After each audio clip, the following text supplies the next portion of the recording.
G'day, welcome to Say It With Guitars. I'm your host, Pete Cornelius.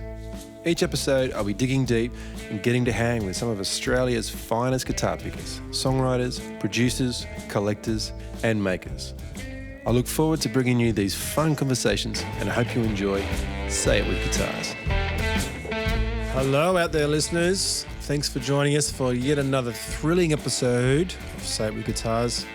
Hope you enjoyed the last podcast with the Luca Brasi boys too. Today's chat with Lucky, the audio does get a little bit funky here and there, so please bear with us. This was one of our early shows, and yeah, we just seem to be up against it, and we do get a bit nerdy. It is a pretty techy instrument, the pedal steel, so we do get into the depths of the steel and its history. I found it really interesting, and hopefully you do too. Before we crack into today's show, I'd like to shout out to our sponsor, Mr. Billy Tarrant from Tarrant Guitars. Billy's an amazing luthier and he makes some real sweet instruments. I'm lucky enough for him to have built me a 00 size acoustic guitar, which I've dragged all around the country, and it's sounding better than ever. So yeah, check out tarrantguitars.net.au, Tassie's one-stop custom workshop for custom-made guitars, all guitar repairs and services. Let's get into the show. Let's welcome to today's show, Mr. Lucky Oceans. Lucky, how are you going? I'm good. So great to be here with you, Pete. Yeah, man. Thank you very much for joining us. We attempted this last week, but technology just wasn't on our side. But I think we've got it sorted. Thanks for your persistence too, Lucky. Yeah. We'll see how it goes. I've got you on the other end, so I'm pretty optimistic that we'll get through this. We'll get through this. We're just having a laugh because Lucky thought it was a video podcast, but it's purely audio. You're looking good there, Luck. Yeah. Oh, thanks. Yeah, thanks, Pete. We all know that. So tell me, what have you been up to? What's keeping you busy at the moment musically? What have you been up to? Well, I work with a bunch of songwriters and musicians in the town of Roebourne, which is a mostly Aboriginal town in WA's Pilbara. And we've been making an album. So I'm producing that. So that's kind of the main thing. Lots of studio time with that. Spent the weekend playing a couple shows at the Ellington, which is a great jazz club in Perth. One with a really good singer named Alira Wilson and really good guitarist named Freddie Grigson. Basically jazz people, but mixing it up, playing a bit of Dolly Parton. And then I played with a great gypsy jazz group on Sunday called Sassafras. And that really pushes me to the edge of my abilities. We mix gypsy swing and Western swing. Fantastic. Which is an interesting concept. I came to Australia as a Western swing specialist steel player, and occasionally I'll put a Western swing band together, but there's just not much of a market for it. It's a specialized thing in the US. It's a regional music there that really didn't get east of the Mississippi too much.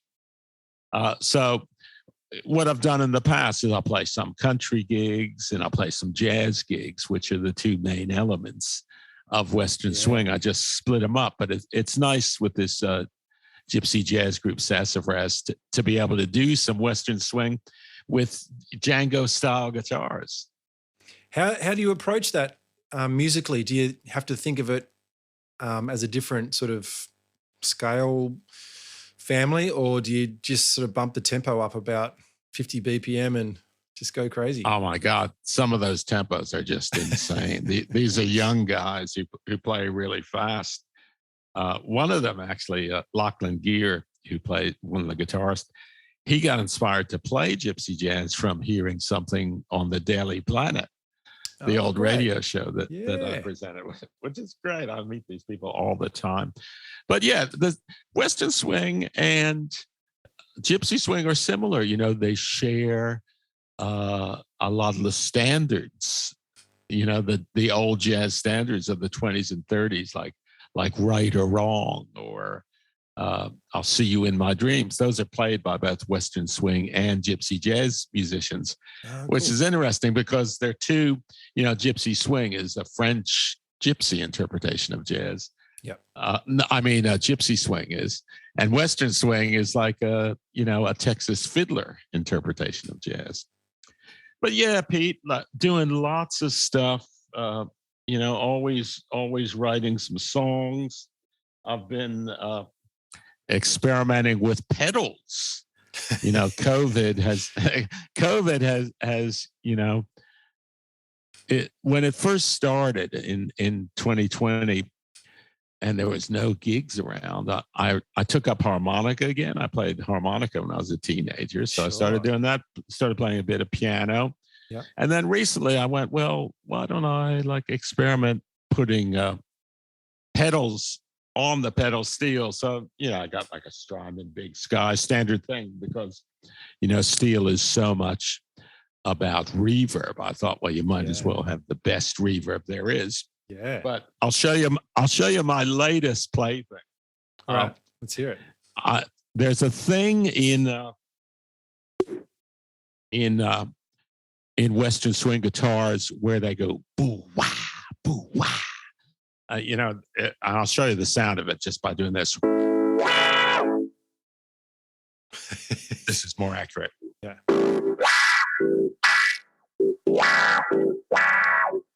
Very exciting.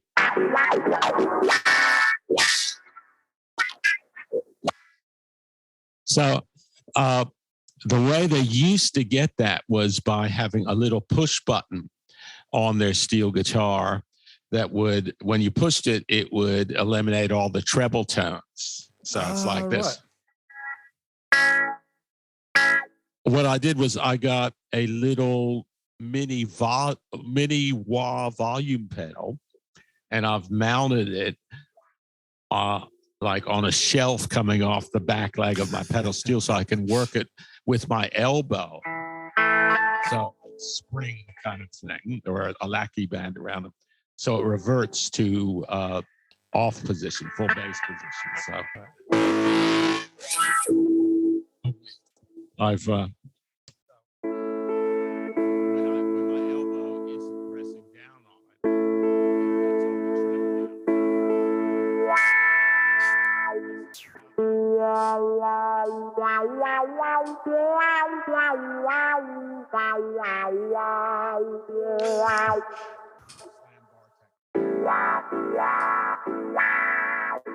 So yes, so that's sort of my latest thing. I know when we did a gig together in Fremantle, I had this new organ pedal. So that's right, like a Leslie effect. So I was having fun with that.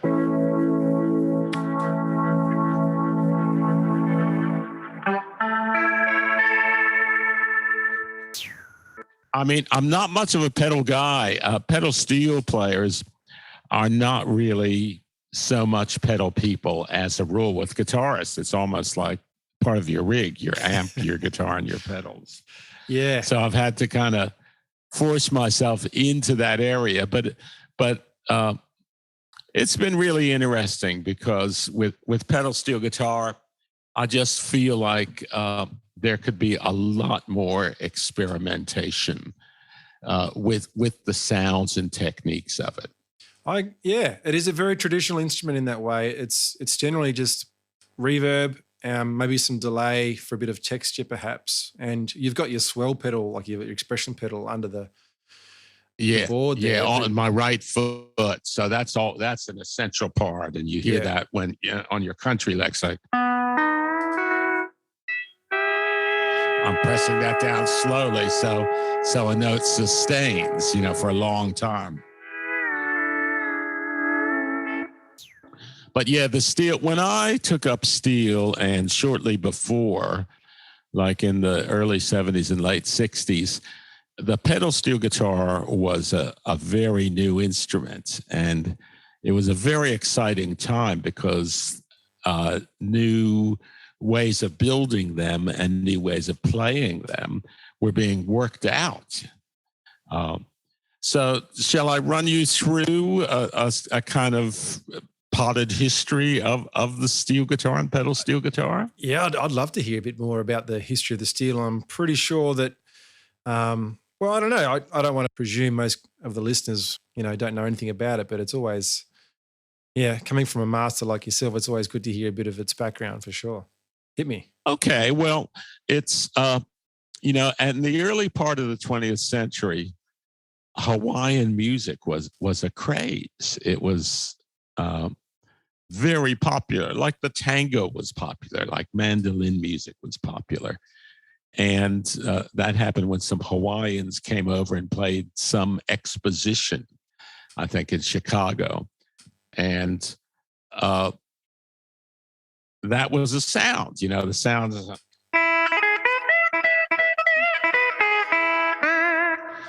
but it wasn't electric. So they played all, acoustic instruments like a guitar played in your lap with the strings raised. So you would play it with a knife or a bar and get, all the sliding effects.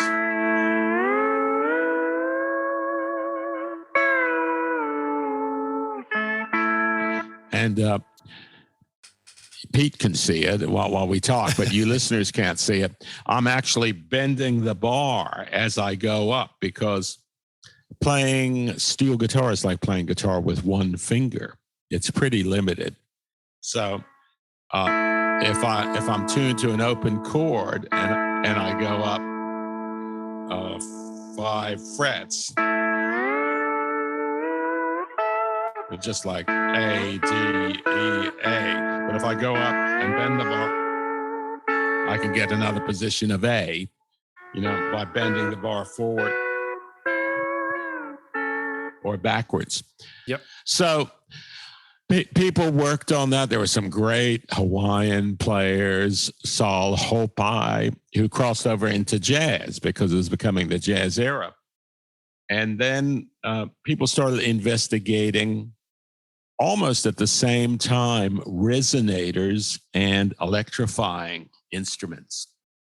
So the idea of a resonator was they had the technology to spin an aluminium cone thin enough so it could act like a speaker. So the Dopera brothers started putting those in their instruments, which they ended up calling dobros. And George Beecham with a company called National put them in his instruments, which were called Nationals. And those would make the guitars louder. Now, they could be set up with a round neck like a guitar or with a square neck like a lap guitar. But in the late 20s, they also started working on electrifying instruments. And the first electric guitar was the steel guitar. I've got one. Right. I've got an old Rickenbacker, which is made of Bakelite. Yes. It's like, the so heavy. Magnets. And it's a horseshoe magnet pickup. Yeah. One of my favorite instruments.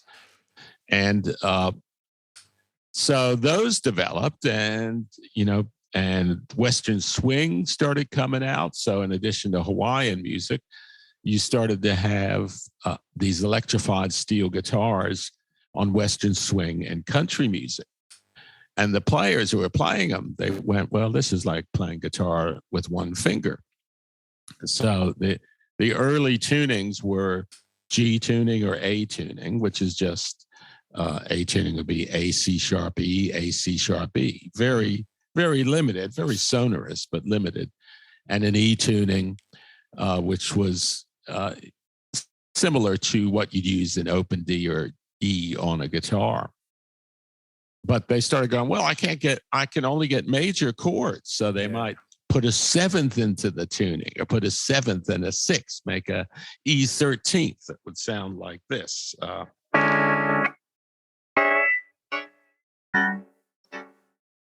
Get a bit of a jazzy sound. And you could get that from a guitar that had been retuned. You could, and players would have, tuning charts where they retune their guitars through the gig or Yeah, right. There were methods that they started putting more than 6 strings on these electric guitars. They put, 7, 8. They got up to 10 with a particular model. And then someone, I think it was Leon McAuliffe, who played with Bob Wills and the Texas Playboys, he thought, oh, well, why don't we have multiple necks? So he eventually got the pedal steel up to 4 necks. Each had a slightly different tuning. So you would switch between the necks while you were playing to get different chords. Now, another development that happened was people started making these pedals on the floor that would stretch the strings and raise them in pitch. I'm going to demonstrate that right now. Press the pedal. So I press the pedal and it goes up in pitch. So they would play these guitar. One was called Gibson E harp. And when they wanted to play a song, say in E 13th, they would press the combination of pedals that would give them that. Sorry, I was going to ask, wasn't some of those early Gibson like console steels or whatever they were called, didn't they have mechanical switchings as well for different tunings? Yeah. Sometimes there was all different methods tried. Yeah. You could, flip a switch and change permanently to another tuning. The idea was that you wouldn't change tuning in the middle of a song, right? Yeah.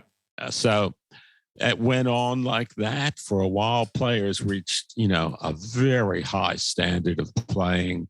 People like Buddy Emmons and Curly Chalker started out on lap steel. So there's a lot of bar movement when you've got no pedals activated. And then a song came out by Webb Pierce called Slowly. And a player named Bud Isaac started that song by pressing down on a pedal and raising the string. So he went like this.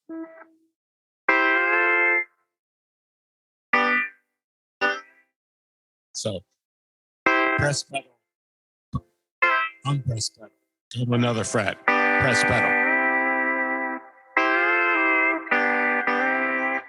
And that everyone heard that, and they just went, "Oh my God, I got to get that sound." Yeah. So all these people would go, they'd take their lap steels and they'd use bicycle parts and they'd rig pedals up to them, and everyone had these things going, and then Paul Bigsby on the West Coast, who was like a great engineer and inventor. He made some of the first console pedal steels because they were making these multi-neck pedal steels. And he made ones with pedals that would change the tuning. And that just kept developing. A company called Showbud opened up in Nashville. Now there are probably, 50 makers around the world. And it kind of centered around 2 tunings. When you have a double deck pedal steel guitar, you probably have an E9 on the top neck and a C6 on the bottom neck. Now, an E9, even if it stems from that E13th tuning, it's what became the country sound.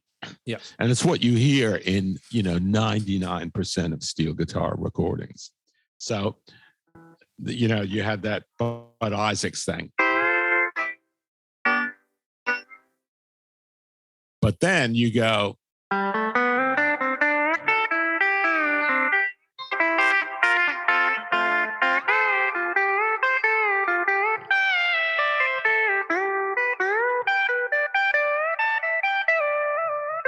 So I'm doing pedals off and on all the time.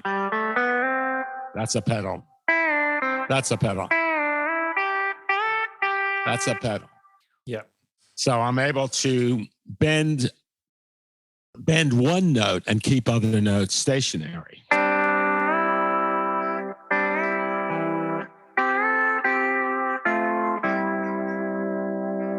Such a great But, invention, and to think that became out of a necessity because people probably couldn't get those minor chords or get to shapes and sounds without moving the bar dramatically and then affecting the intonation of the other strings that are around it. And how about the knee levers? Because that is another part, like another component of the steel that sort of often gets ignored because it's also like, to me, I think that's as vital as the pedals, right? Because they flatten the strings, or they go both ways. They do. Any pedal or knee lever does whatever you want with it. Right. Pedal steel is a highly individualized instrument. There's a great story about Fender was putting out a new model. Fender made pedal steels as well, but only sporadically. And they had a great builder named Gene Fields collaborate with them on this model. I think it's called the PS1000. And it was advertised, full page ads on the back of Guitar Player. Pedal steel was fairly big. Country rock was big in the early 70s. And then Fender got bought out by CBS. And CBS said, so we're making an instrument that each one is a custom model with the player's own tuning, right? And you're going to sell that for, $2,000. Sorry, we'll concentrate on the Fender Rhodes piano. Yeah. I'm talking about, how I'm raising the strings with pedals. And it is true. All my E9's pedals do nothing but raise the strings. Sure. But I have a lever on the E9s that lowers the string. So the bridge is a floating bridge, and underneath, the behind the apron of a pedal steel are all these rods that are activated by the pedals. You go through a 90-degree angle, and then it either pulls a finger, which is what is one string's part of a bridge is called a finger, and they're all mounted on a cylinder and move independently. So depending on where you put that rod through the finger, it will either raise or lower it, and then you can tune it whether it raises it or lowers it, a semitone, a tone, up to a tone and a half, really. Wow. Yeah, right. Yeah. So I've got this one on my C6 that goes.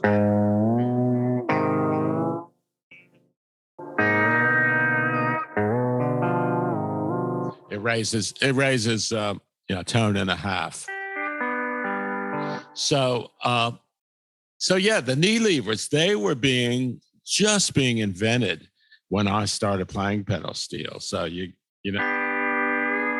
got one that raised the E's to F and one that lowered your second string. The interesting thing about pedal steel is that I'll play the strings from lowest to highest in position.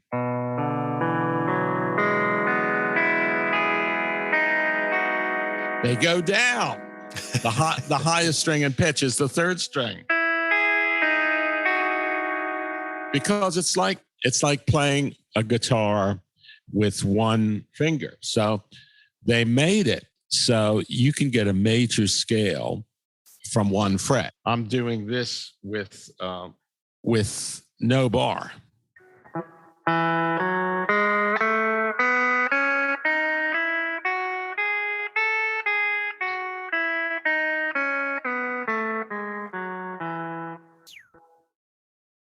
So that was all happening, when I was a beginning player, and I'll go briefly into the C6 neck, which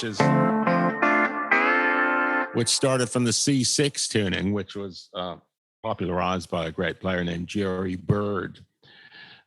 He started playing that in the late 30s, and you hear Jerry Bird on some of Hank Williams' recordings. So if I play without pedals,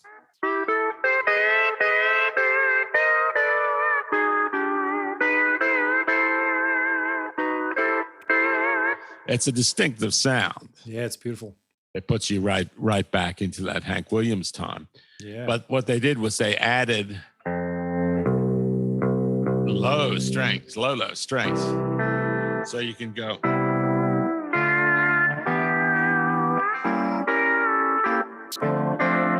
I'm using a lot of pedals. 2 pedals together make a diminished chord, you know. And one of the beautiful things about how the pedals are laid out on C6 is there's a lot of contrary motion. So I go. Just tune it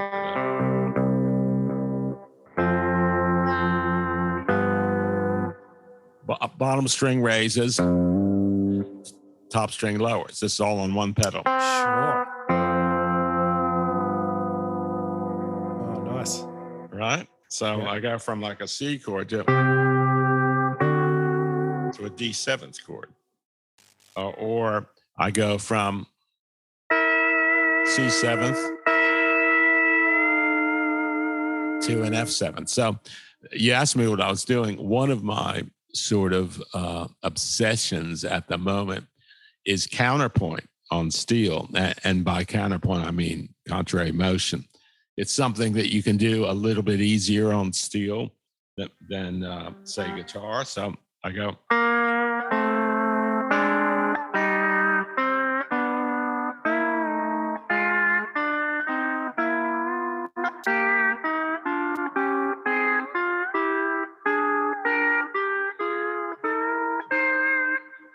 One note going up, the other note going down, or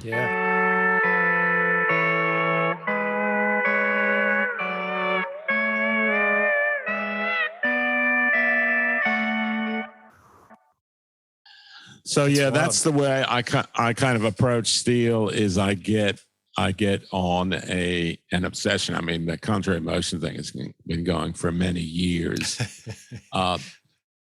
and unfortunately, I'm kind of under-recorded, so I don't record that much. So this stuff doesn't get out. But I hope to start putting this out at least, you know, on an online channel.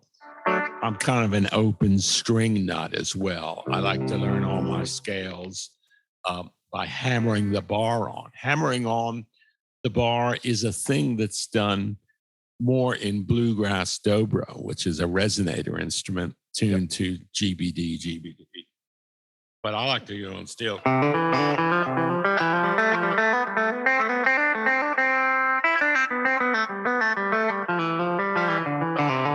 Or an F.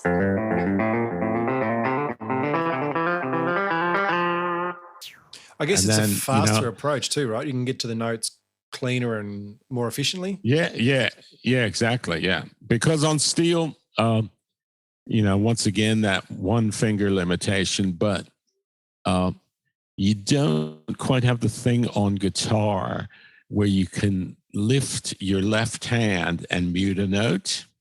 That doesn't quite gives a very choppy sound on steel if you do that. So the muting the note is one of the hardest things because it's a beautiful legato instrument naturally.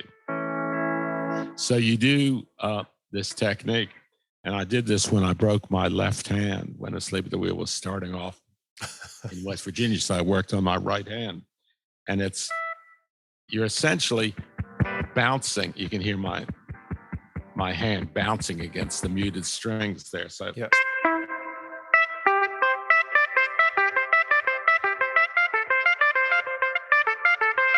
So I'm bouncing up and down. So this really rapid motion up and down of the right hand. Or you can cheat a little. Just put light pressure on all the time, but don't bounce. Yep. Or you can do something called pick blocking, where I'm afraid I'm getting too technical. Just stop me. So the thumb picks a note, and then as your finger picks the next note, the thumb rests on the first note. Yep.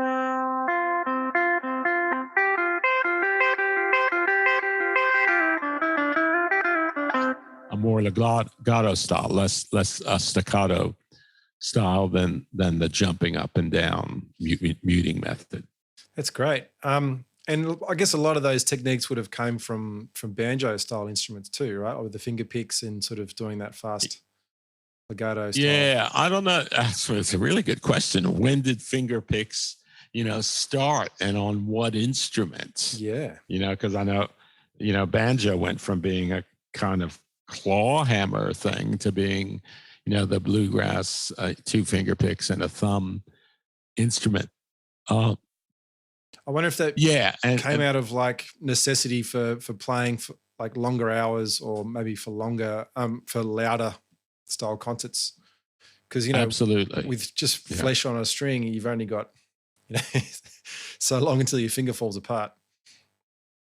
That's right. No, they are, I will take my picks off every once in a while. I was, like many of us, I'm an admirer of Derek Trucks playing. Yes.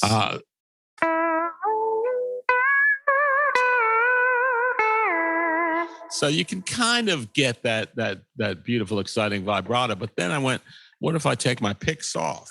Yeah.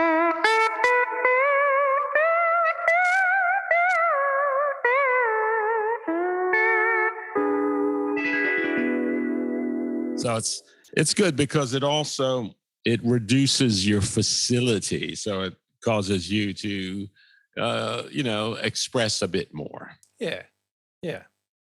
That's nice. And how do you go with your left hand? I know that when I play steel for any length of time, my muscles in my left hand from holding that heavy bar get quite sick of it. They sort of give out on me. How do you? I guess it's like a muscle that you just strengthen up, and over time it just becomes part of your normal. Yeah, I mean, fingers crossed. I don't think of it. You're not really holding the bar. Your gravity is pressing it down. Sure. And you're just trying to relax everything. Your right hand, your left hand, and your fingers behind the bar on the non-playing side of the bar are there to mute the strings behind, because if they're not there, for instance, that's not there, you just eliminate the harmonics behind the bar and create a nicer sound. Yeah, I can't say that I've ever gotten tired from it. They are big, heavy bars. Yeah. Maybe I just wasn't relaxed enough. Maybe I was just thinking too much about it. Yeah, and just a little bit of a roll for a vibrato. Some people say you should roll the bar for a vibrato. Other people actually shake it back and forth. Sure. I mean, it's one of the most vocal instruments. It's just amazing the way it goes.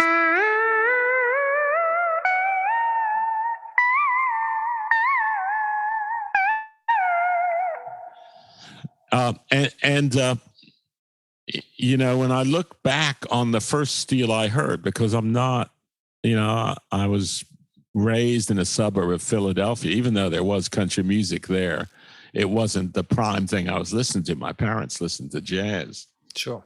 So I used to go to this little coffee house called the Second Fret in Philadelphia, and Charlie Musselwhite was playing there, and he had this guy, this brown-skinned man named Freddie Roulette, sitting down and playing a lap steel. And his sound was, I'm going to put my wah pedal on to knock the treble off. He sort of sounded like this.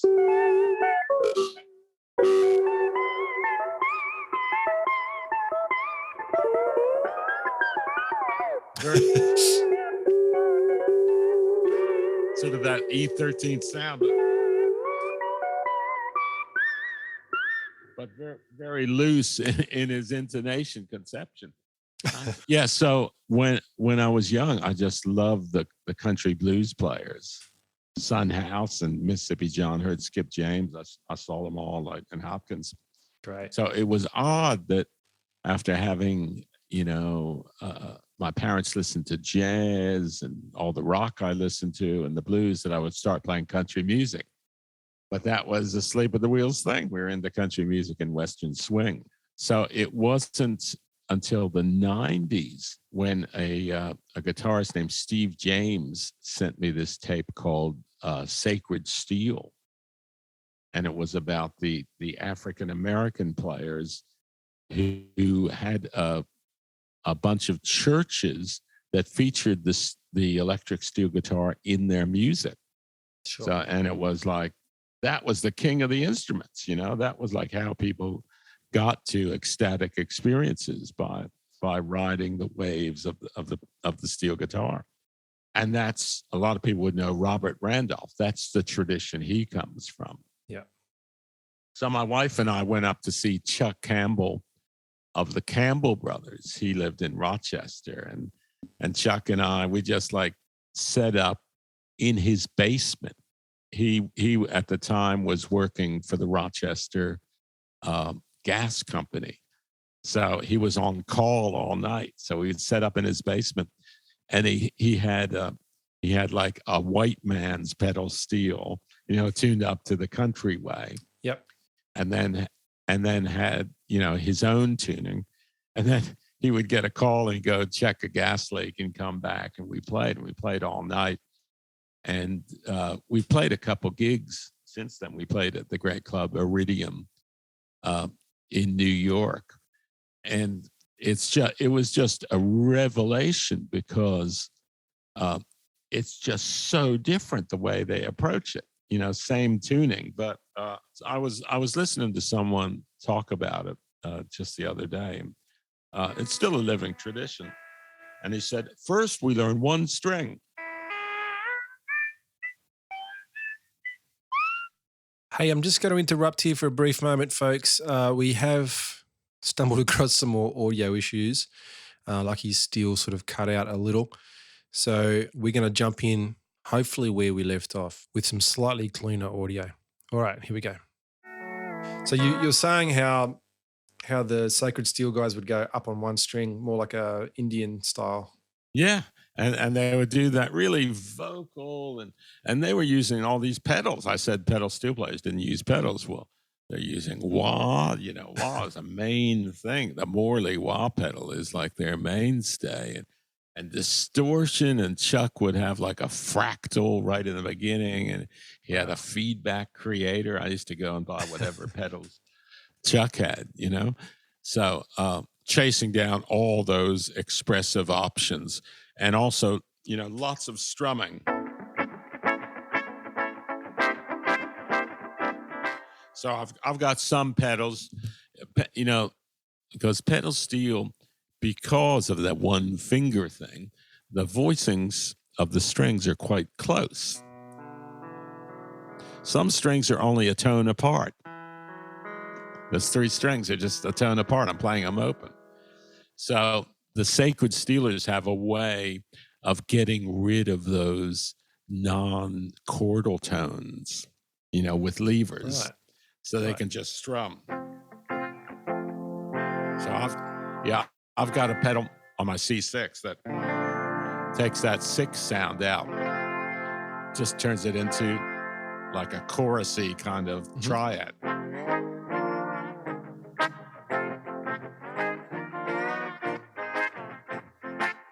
Because they don't have guitar in sacred steel bands. It's just bass, drums, and steel, basically.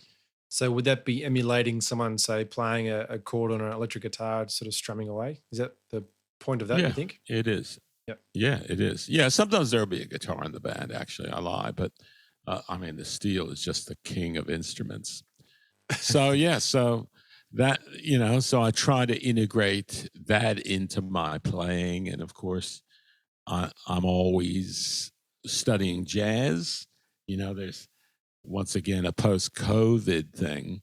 There's so much on YouTube, and there's a great channel called Things I Learned from Barry Harris. Barry Harris is a jazz, like a bebop educator.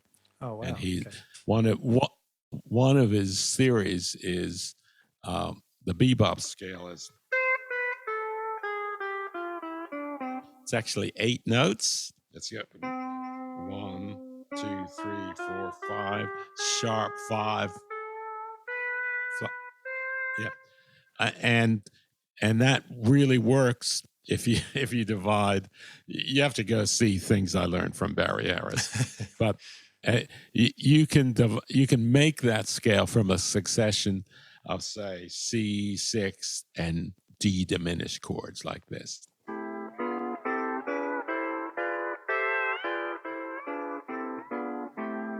And it's a real 50s kind of pianistic style. So, and scalar things, because, I play jazz, but I've never been to school. I came up, like a lot of musicians, just copying licks. When I first started out, I just had an E9 pedal steel and a C6 lap steel, and I was copying these things Buddy Emmons was doing on his C6 steel with pedals, but I had next to no musical knowledge. He had great musical knowledge, so I was just kind of parroting them, and I put the pieces together as I get older. So with the licks on the steel, are you coming? So you just mentioned then you didn't have much theory back when you first started. Have you sort of taken more of a theory approach to the steel, say more so recently, or is it still kind of based on ear and melody and patterns and things like that? I think it's a combination of the two. With playing music, it's a tricky path you walk, because I always like to learn new things, new techniques, new patterns, new theories, but I don't particularly want to just play those by rote on a gig, because I'm supposed to be improvising. Yeah. So like the famous Miles Davis quote is like, why are you guys practicing? It's like you should, you should be playing, melodies and be in the flow of things. I did a YouTube talk about that if people want to check it out, on improvisation. Oh, great. So, I mean, I love to practice. I love to expand my technique, but in the end, it should all serve your ability to do new things when you're in the flow, and that just takes a lot of trust as well, that you're going to do this crazy thing. I mean, I made up like a document of all different extended techniques. So playing is a very broad church.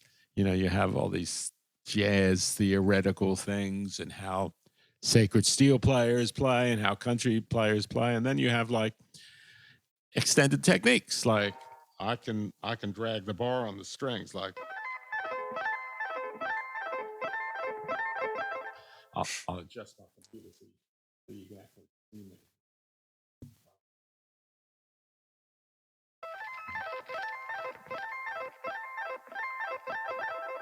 That's and I great. do a lot of behind the bar on steel. Yep. If you play behind the bar,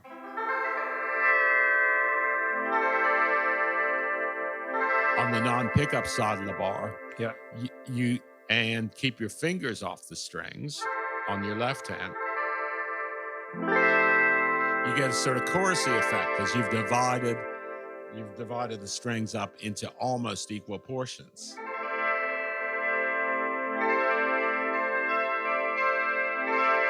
And then that's on the 12th fret now, dividing them. If I divide into thirds,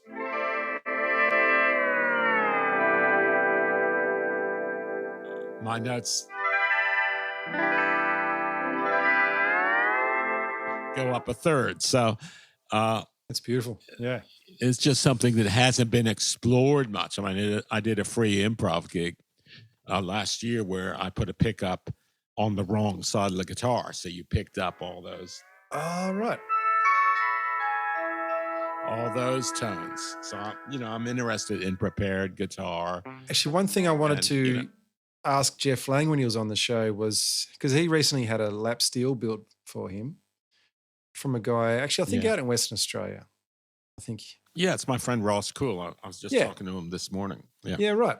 So he just built Jeff an instrument that has a set of sympathetic strings in. So it's like a Weizenborn style arrangement. So it's a lap steel, but under, like inside the neck, there is a set of sympathetic strings with a pickup as well, Yeah. like a secondary output. And a capo.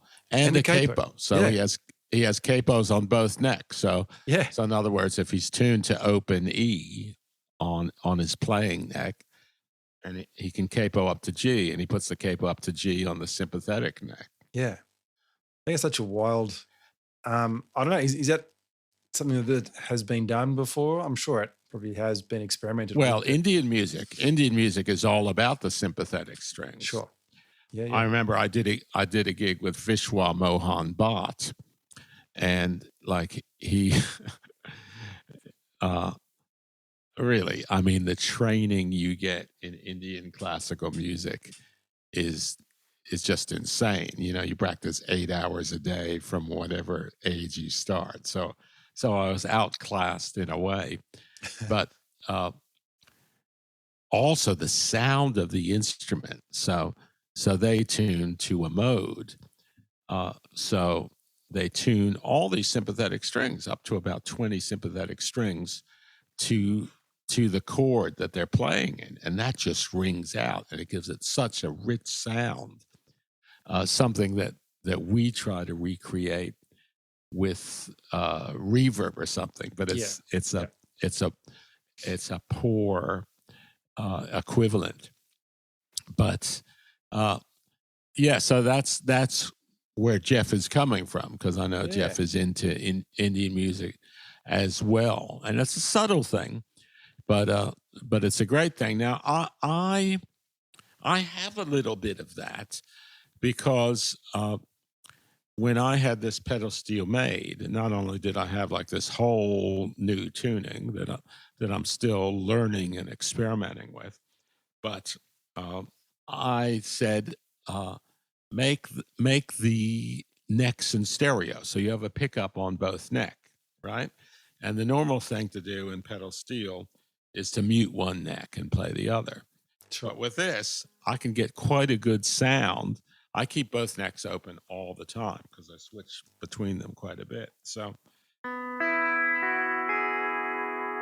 I play that. I play an E chord on my C6 neck, and that is going to excite some notes on my E9 neck. So I'm going to turn it. So it's only my E9 neck on, but I'm going to play my C6 neck, right?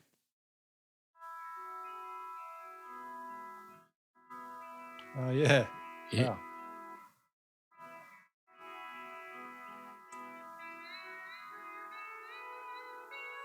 It's like a reverb.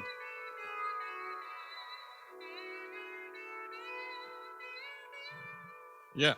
So I have even done some tracks. I did some recording for Bunalari, where basically I just sent them the neck that wasn't on.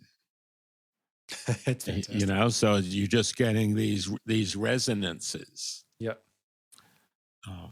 That's wild. So I like to experiment. I mean, I've got this weird pedal called a particle V2 that does, you know.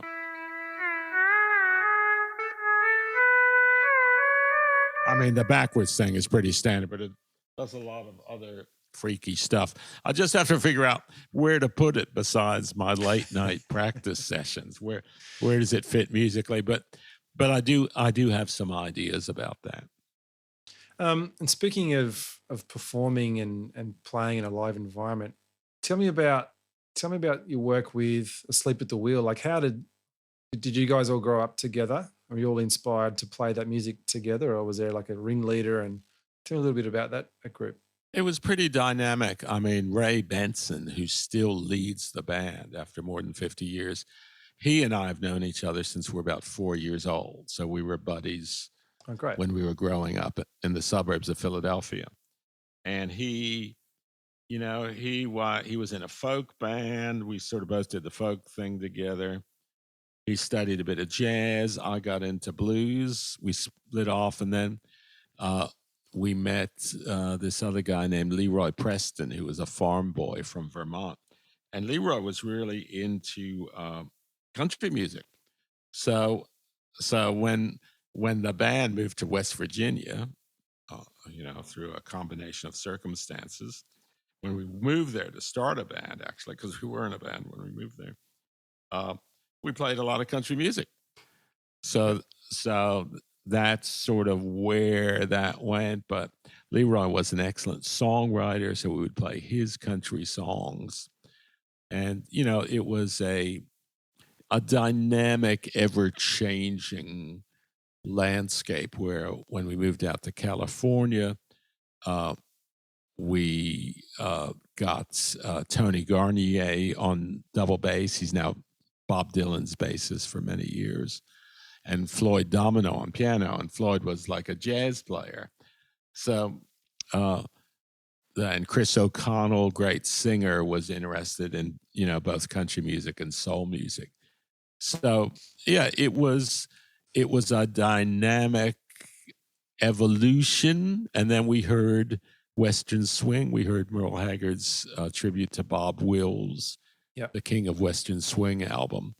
And we were just so inspired by that. We just said, well, we can play country music, but we can play it with the jazz influences, that we grew up on. Sure. And that's what Western Swing is. So we were doing that. Infectious sound. So yeah, it's great. It's dance music.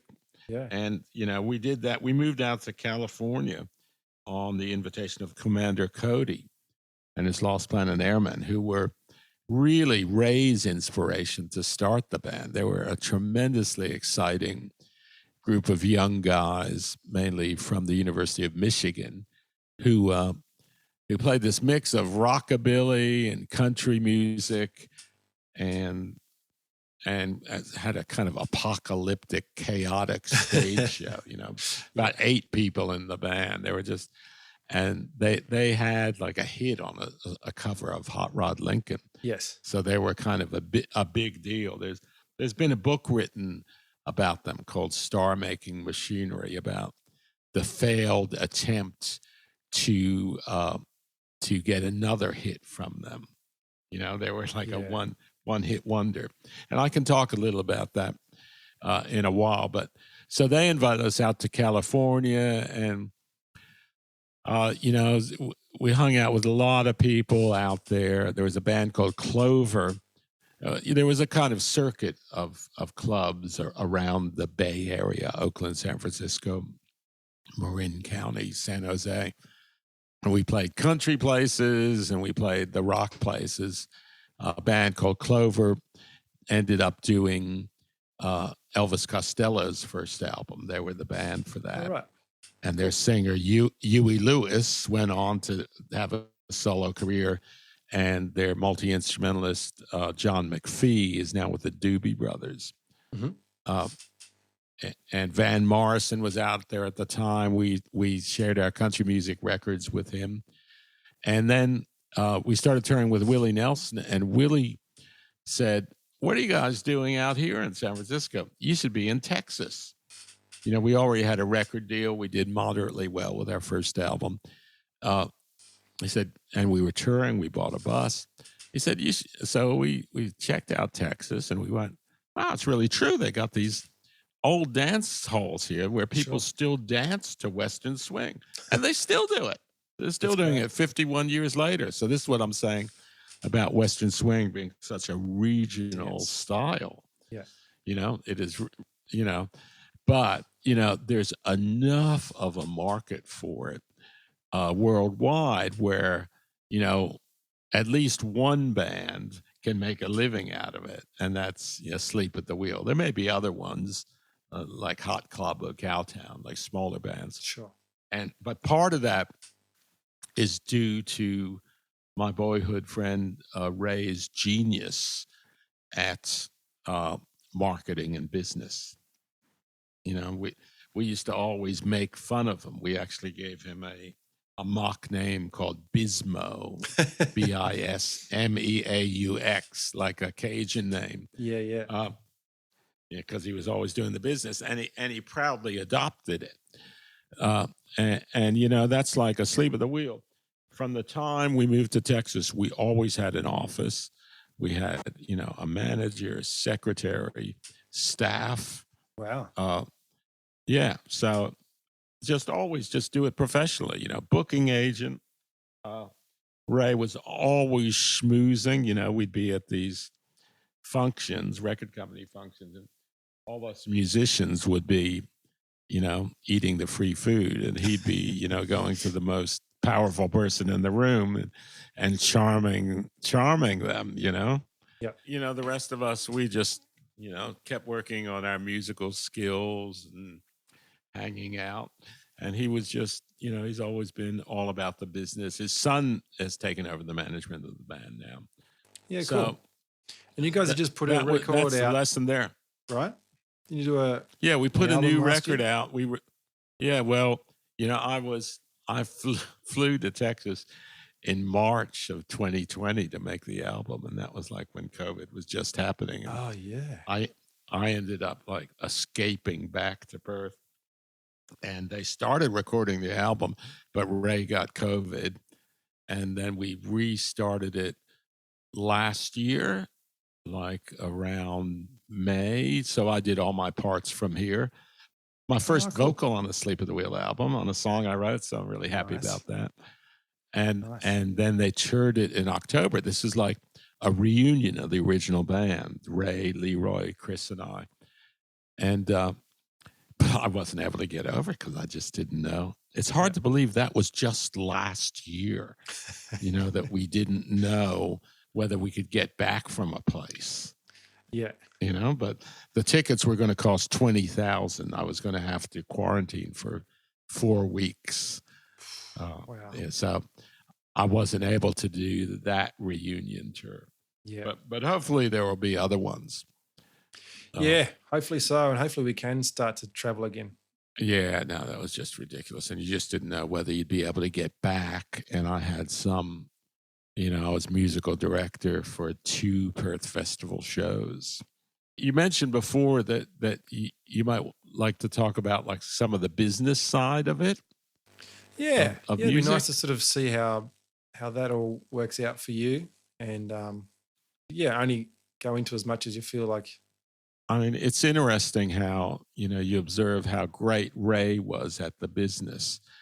And, I wasn't nearly as good, but I'm a hard worker. So when I moved to Perth, which was a love move, both of the place and of my young family, I just had no connection. I had the phone number of a guy named Jim Fisher, who played bluegrass and country rock in pubs. It's a great band. Jim's a great bluegrass musician, songwriter, and Ian Simpson was in the band. He's like an amazing banjo player, So I was thrown into the pub rock scene here, and then when I moved here permanently, I just sort of did everything. I played with lots of jazz bands, country groups. I taught a lot. Seemed to be a lot of teaching going on then. I wrote music for film and television. I met Paul Kelly and Joe Camilleri, and I toured and recorded with them. So I kind of built a career as, a steel player, doing various things, and wasn't really doing my own thing so much, although I made an album called Lucky Steals the Wheel on a trip back to Texas in the early 80s.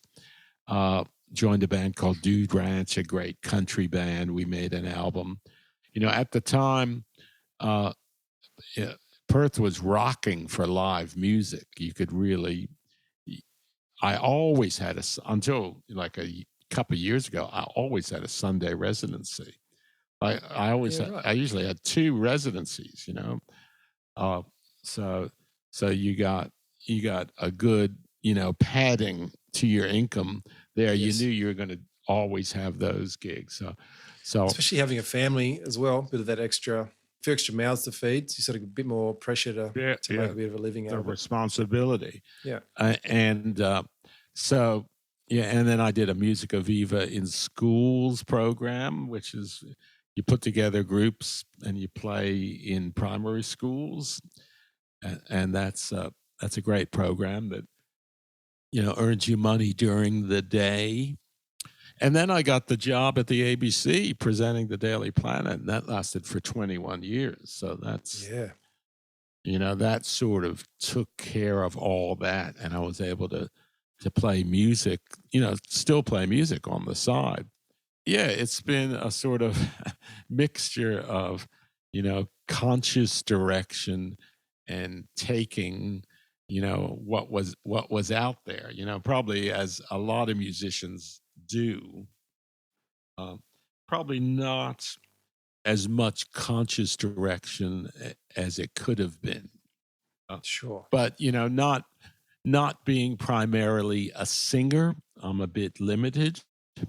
Like I wish I had started singing earlier because that way you can go, you go to a show. Like in Australia, instrumental music isn't as much a thing as it is in the States. You really Yeah. got to be singing a song.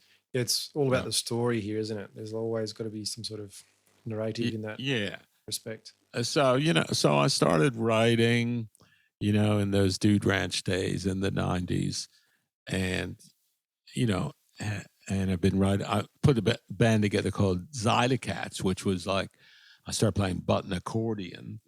And I just figured that Western swing was probably going to be too niche, that swing music kind of sat in this swing dancers kind of thing. And I didn't want to be uh, sort of subject to the whims of dance groups. Yeah. Yeah. Yeah. So I thought, oh wow, Cajun music, Zydeco, it's like rock beat and R&B beat. So that will appeal. And so Zydecaats, continues to this day. And we've been through several lineups, some of them very strong. That's fun. I started singing more and playing button accordion, writing songs, to the point where that's become a primary expression. It'd be a great skill level and outlet as well to learn a different instrument and to be, because playing one instrument, like devoting your life to one instrument, would be a challenge, I imagine. Finding new ways to improve and to practice. Yeah, it is. And I've kind of reverted back to a lot of steel practice lately. But it's always good, to just expand and use your musical knowledge to learn another instrument. The second one definitely isn't as hard, and the pedal steel is a very hard instrument, so it's quite unforgiving. But I recognize that's what I do best. I think when I started playing accordion, a lot of people were like, "What you doing playing accordion?" But it's just like, hey, I want to try something. Yeah, but even those push button accordions are still like when you push in is one box of reeds and then you pull out and it's a different channel of reeds, right? Yeah. So it's two notes. So they're diabolical as well, Yeah. But yeah. So when my job finished at the ABC, the pub scene was kind of dying in Perth, so you didn't have those 2-3 regular gigs a week, and we started a transition to ticketed shows. It was always free here. Sure. So I collaborated, helping getting a great club in East Fremantle called the Duke of George going. And so I do a lot of shows there, and I do shows at the Ellington, which is a similar thing, a great jazz club in Perth City. And just started playing with all different people. Great singer Jesse Gordon, this gypsy jazz group Sassafras, Ben Vanderwall and Tom O'Halloran, who are like top level jazz players, and I kind of just get in and make noises with them.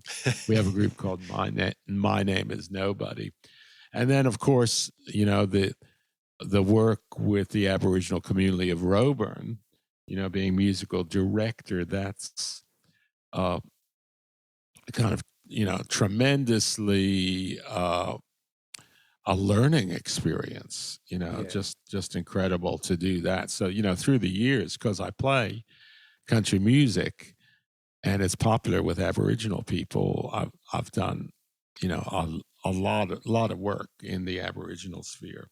I was in a play with my Aboriginal friend Dave Milroy that he wrote for Perth Festival. That was February of this year.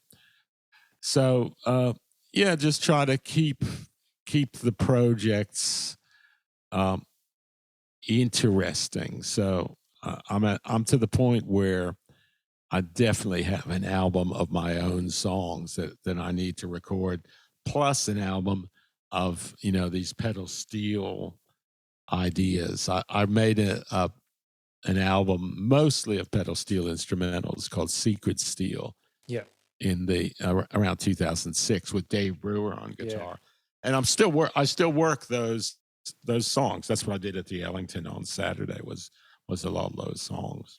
So yeah, just and playing with you when you came to town, playing with different people, being inspired by different musical situations. And I know we're all of us people who make money from live music, we're all kind of, and recorded music, we're all scratching our heads right now going, where to go?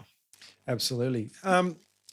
We got a couple of questions, Lucky, I'd like to ask about before we wind up for today. Can you tell us a little bit about your work with the Acoustic Life of Sheds show you've brought down here to Tassie? I think that's quite a wild and wacky idea, and I'd like to share with the listeners a bit of information about that, if you don't mind.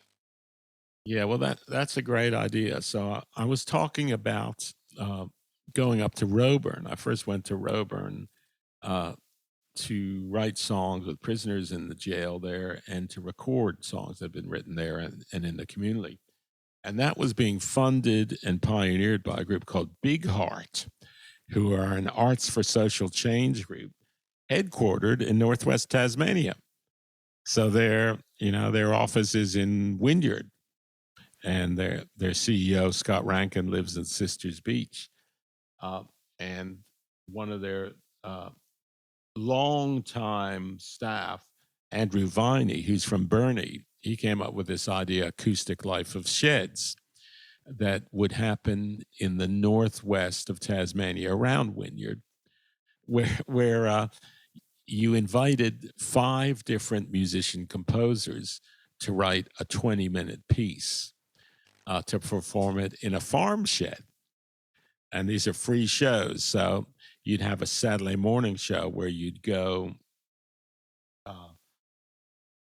They had a big potato shed for one of them. You'd go there and it would be all blacked out, and they had Maggie Abrahams playing vibraphone and other things happening, kind of multidisciplinary. And then you drive another 10 minutes and to another place where Brian Ritchie and Ian Ng were doing a percussion and shakuhachi duet in like a tower, a silo on another property. And finally, you'd end up at the Table Cape Tulip Farm, where I did a suite of songs. So it was a blank slate. That was the great thing about it. So it was designed to get people onto these farms to realize that, hey, there's a farming community here. Part of the original philosophy was like, let's support small farms before, or to prevent agribusiness from buying them out. Sure. And there is a great community of farmers, all over Tasmania, and a brilliant idea, because I was playing in an old shearing shed, which the Roberts Thompson family, cleaned out and, set up as a venue, which they later used as different things. And I got to know this wonderful family.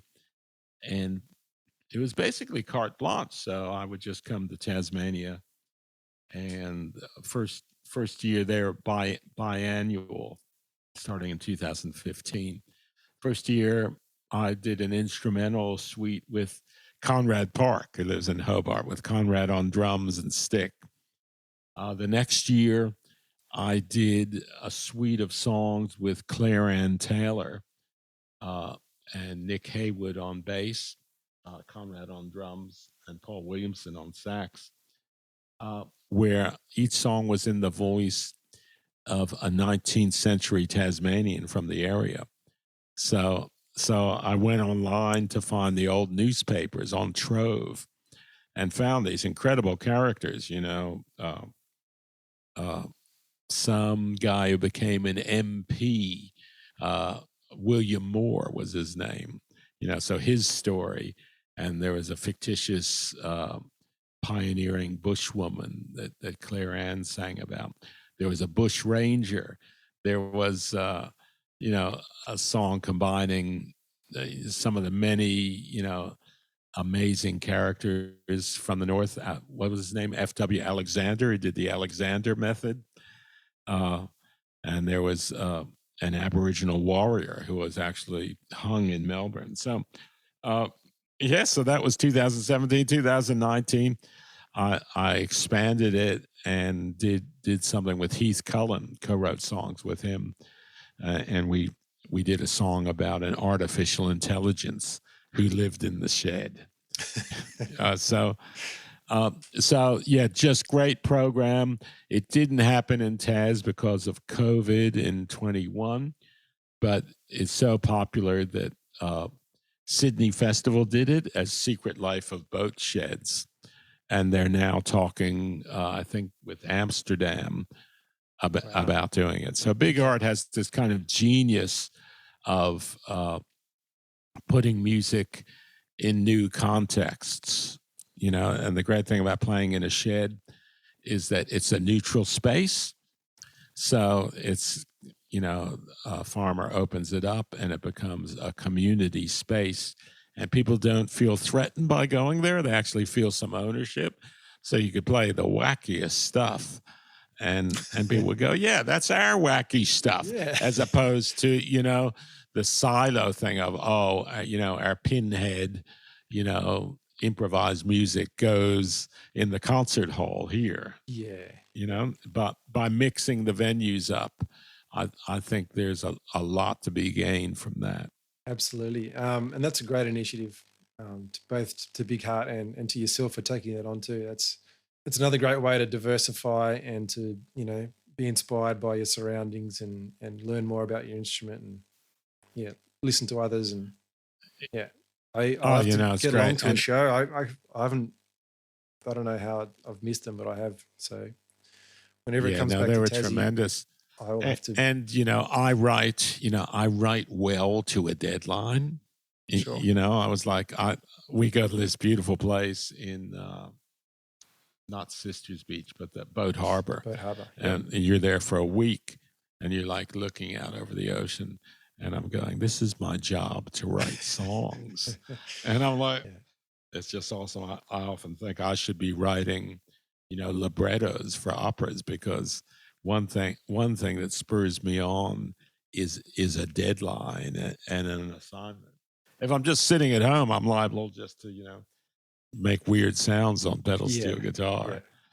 But, I did the same thing I was musical director for the opening of Perth Festival earlier this year, a show that never happened because of COVID. But I wrote a couple of songs for that because it's just like, we need a song in here to do this. It's kind of like the old, Brill building in Broadway. I reckon we might wrap it up, mate. How about, is there any key recordings where people can listen to what I know you've released a couple of your own records, and the last one you put out was I wouldn't say a tribute to Hank Williams, but it was a bunch of Hank Williams songs with a lot of Australian artists. Is that's a good point to go to? Yeah, that's a real good place to go. It's called Purple Sky. And the way that started was, I said, I'm thinking of doing an album of Hank Williams songs to Paul Kelly. He said, yeah, whenever you do that, I'm in. And it was actually Paul who said, hey, when are you doing that Hank album? So I sort of picked up the baton again after years of talking about it.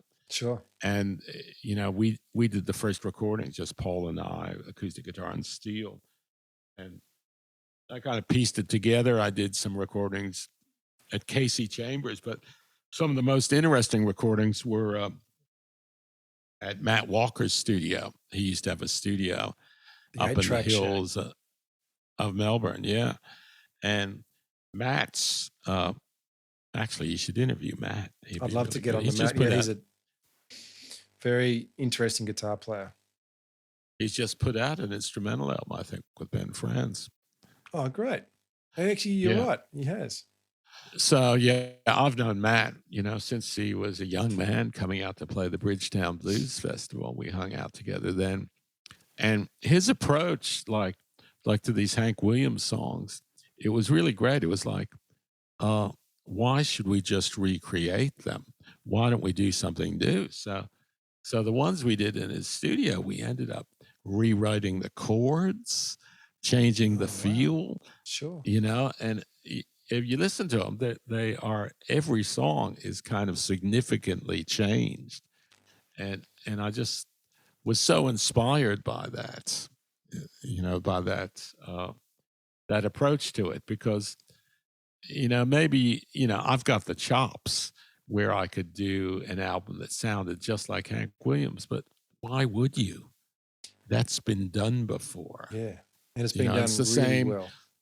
Yeah, it's the same approach, in my TEDx talk about improvisation. A great fiddle player named Johnny Gimble said, why do you want to repeat the same solo again?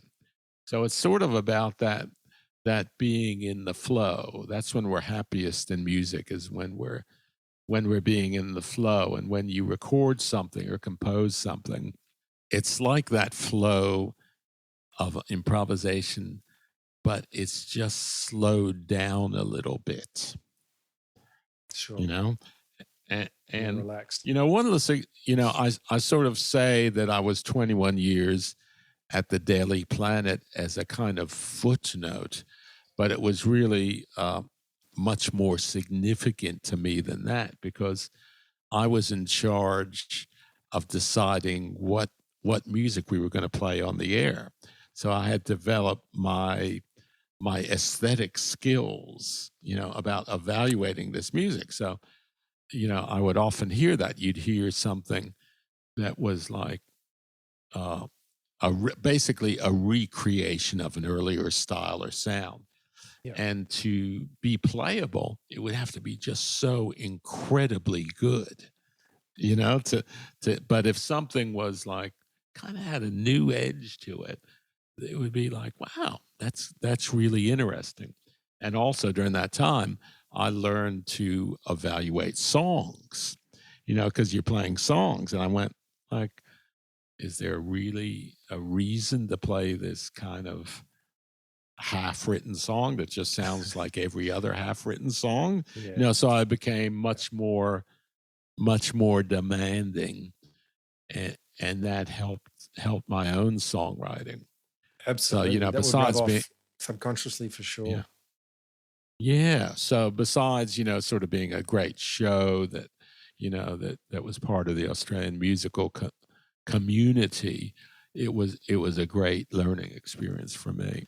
Yeah, it sure had a massive effect on the Australian music community. I recall getting tapes, someone that had taped, multiple times, and they've go, oh, check out this version. Oh, this show that Lucky put together, and it features, I know, some stuff from Raikuta that hasn't been heard for, I don't know, like there's definitely a lot of players and people my age and probably older who can relate to hearing stuff on your show for the first time and then devoting their life to music, perhaps. I'm sure that is not I have heard these stories. Story. James, the great bassist who plays with Casey Chambers, he was like going to ag school. And then I played him something, maybe it was Jaco Pastorius's Portrait of Tracy. Yep. And he was like, no, I'm going to be a musician. Yeah. Or this gypsy jazz guitarist, Lachlan, I played with the other night. So it's really, a beautiful thing that, such a great show was part of our musical community. and the Australian musical community is really, a great one in a sort of quiet achiever kind of way, Yeah. because Australia it's not like America, which has, like just an abundance of musical styles that were created there, you know, blues, jazz, country music, Oh, hip yeah. hop, Yeah. like everything comes from that, where Australia is, well, we got pub rock, you know, uh, but we still have people who are doing, really interesting, heartfelt things with music and aren't so locked in to those styles as cliches. Yeah, I guess because it is so secondhand. Like we've heard it two or three, like Chinese whispers later. We've heard it down the line, and it's probably got misinterpreted every time it's been passed on. Yeah, So well, but you're not locked in like Americans are a little bit less yeah, flexible, yeah, like they're not very accepting of, an African American who sings rock music. It's like this goes in that category, that goes in. So Australians are very clever at mixing things up, and because you, we have to, because you have to do a lot of different gigs, to make a living here. It's kind of like that New Orleans thing where the musicians were so good because, they played R&B sessions. They might play in a brass band. They might play in a marching band. yeah, They'd play trad jazz. They play modern jazz, yeah. smallish town. But you need to make a living. So that's kind of, the beauty of the Australian experience. Excellent. I think it's a great spot to leave it, Lucky. Thank you very much for your time today, having a chat and giving us a little insight into the world of steel. Well, great to talk. Right on. All the best, buddy. Thank you very much. Okay. Thanks, Pete. Thanks for listening, folks, to another episode of Say It With Guitars. If you enjoyed today's episode, please subscribe to the podcast, share it around to your mates, leave a good review, and hopefully we'll see you next time.